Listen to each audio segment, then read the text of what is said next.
Firstly, I think the campaign was clearly very disappointing, and I think proud Rugby Nation like Australia, for us to perform the way we did was very, very disappointing, and certainly the expectations of the organisation, the expectations of rugby supporters, but all Australians, it was very, very disappointing. In terms of Eddie, we've been working through with Eddie through the process. I think that we ended up at a sensible outcome, and that's certainly something which we worked through over the last few days, and we've closed it out quite well. In terms of the plan, so I know there's been a lot of commentary around the plan. We announced the plan in August around the resetting of Australian rugby. We're confident around the direction we're heading. We're looking at, I guess, the separation of high performance and also a greater focus on the community game. In terms of finances, I'll talk through the financial aspects. We went through a private equity process that obviously ceased as we chose to go through into a debt process. We'll talk through more as we go into questioning. Finally, I'll just talk through, I guess, when we talked to the reset, is the most important aspect here is to unite, and as a game, how we come together and unite as a game. So, as I said, 5 pretty simple points there in terms of how I'm thinking about things. In summary, disappointing result. In regards to Eddie, I think we've come to a sensible conclusion, both for Eddie and for Rugby Australia. We have a plan. We announced a plan in August, and we'll continue on that path to execute that plan. Financially, we're in a challenged position, but we do have a path forward on the finances, and most importantly, as a game, we need to come together and unite. So I'll stop there and open to questions. As I said, I'll be very open, transparent, and honest with any responses. Look, I think ultimately the board's responsible for those decisions, and there's no hiding from that. It's speculation or hypothetical. Where would we have been had we not have made that call and had Dave stayed on? We'll never know. But clearly the performances of the team and the results that we delivered weren't up to the expectation of anyone, and clearly the lowest that we've had in a World Cup. So, unfortunately, the board we made some bold calls, and there's no doubt that there's a disappointing result. As I said, hindsight's a wonderful thing. I think that when you make decisions at any time during your career, you get presented information at the time, and you make decisions based on that information. And as I said, where we ended up was clearly not good enough, and it may have been different, it may not have been different, and it's a decision that we have to live with. And as I said, it's a disappointing result. I think Eddie's covered that. It's certainly not about the money, and when I talk about sensible approaches and a collaborative approach, I really admire Eddie for the way he's handled the process to where we've ended up. And when I talk about being financially challenged, we are financially challenged, and certainly the way Eddie conducted himself and understanding the circumstances of where Rugby Australia is, it was a good outcome for Rugby Australia and a sensible outcome with Eddie.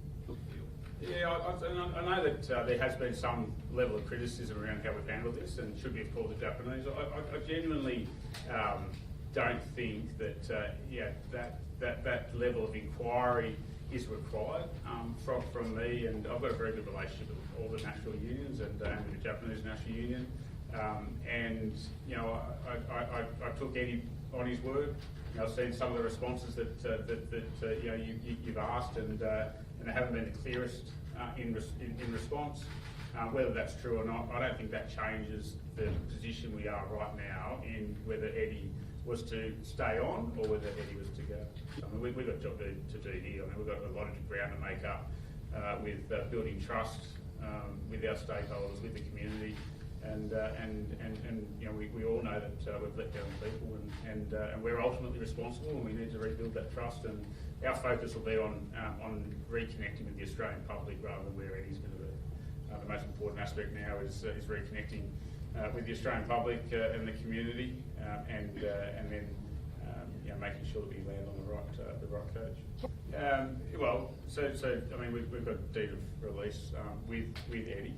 As I said, the reason why we have taken some time to get to our announcement this morning is because we were working through that deed of release, and I think I've been fairly transparent around the fact that Rugby Australia has ended up in a very good situation financially through the separation. I hope so. As I said, I think there's a lot of good things happening across the game. Where the Wallabies performed at the World Cup was as low as I've seen in my time. And to the earlier question on the players and how they're feeling, I wouldn't put all the responsibility on the players. I think that the environment we've created for them has not enabled them to perform at their peak, and we take responsibility. I think it's a completely unfair comment. I think that across Michael Hipper, Craig Hipper, Bernard Foley, I think there's 280 to 300 test matches between those three.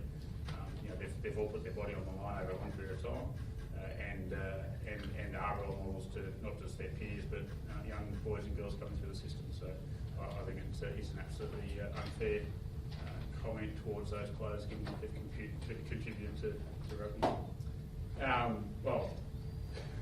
I haven't spoken to anyone, as you know, around Eddie, but I must say, and again, to Eddie's credit, he put everything into 2023. It didn't work out. He made some bold decisions on selection, but there's no lack of commitment from what I observed. And as you said, I've got a long relationship with Eddie that dates back to 1999. So it's he's a world-class coach. It didn't work out for Australia, but it may work out for someone else going forward. There's a lot of good things happening across the game. I think that where we are from a performance at the World Cup, clearly disappointing. The loss against Fiji was a big loss. Wales had momentum going into the third game, and that was probably one of the most disappointing performances of the Wallabies for some time.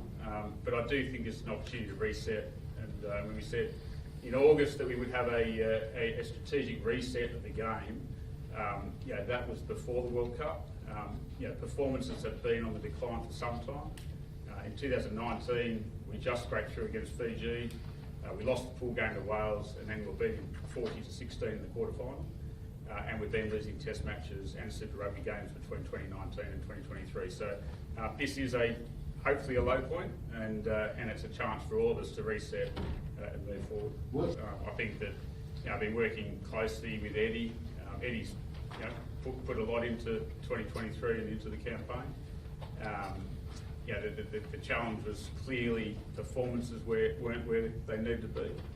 In terms of a player revolt, I definitely was not aware of any player unrest, and I think that as the CEO, as Australian supporters, as Australians, we're disappointed with the performances, and we need to move forward.